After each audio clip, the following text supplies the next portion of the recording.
நெட்ஃபிளிக்ஸில் அதிகம் பார்க்கப்பட்ட 10 படங்களில் இடம் பிடித்த விஜய் சேதுபதி மூவி. ராம் சரண் மற்றும் ஜூனியர் என்டிஆர் நடிப்பில் எஸ். ராஜமௌலியின் பிரமாண்டமான படைப்பு நெட்ஃபிளிக்ஸில் அதிகம் பார்க்கப்பட்ட படங்களில் லிஸ்டில் முதல் இடம் பிடித்துள்ளது. ஷாருக் கானின் பிளாக்பஸ்டர் படமான ஜவான் நெட்ஃபிளிக்ஸில் அதிகம் பார்க்கப்பட்ட இரண்டாவது இந்திய திரைப்படம் என்ற பட்டத்தை பெற்றுள்ளது.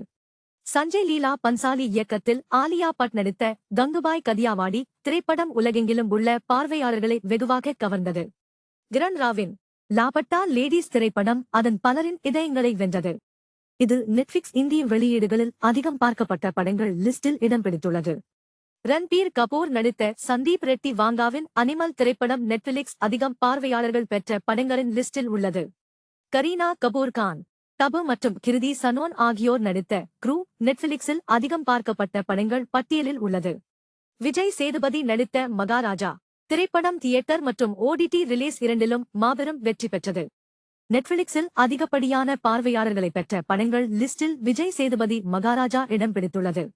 சித்தார்த் ஆனந்தின் இயக்கத்தில் கிருத்திக் ரோஷன் மற்றும் தீபிகா படுகோனே நடித்த ஃபைட்டர் திரைப்படம் திரையரங்கை விட நெட்ஃபிளிக்ஸில் பெரும் சாதனை புரிந்துள்ளது.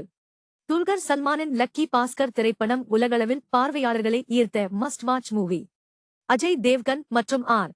மாதவனின் த்ரில்லர் படமான ஷைத்தான் உலகளவில் நெட்ஃபிளிக்ஸில் அதிக பார்வையாளர்களை ஈர்த்த படமாக உள்ளது.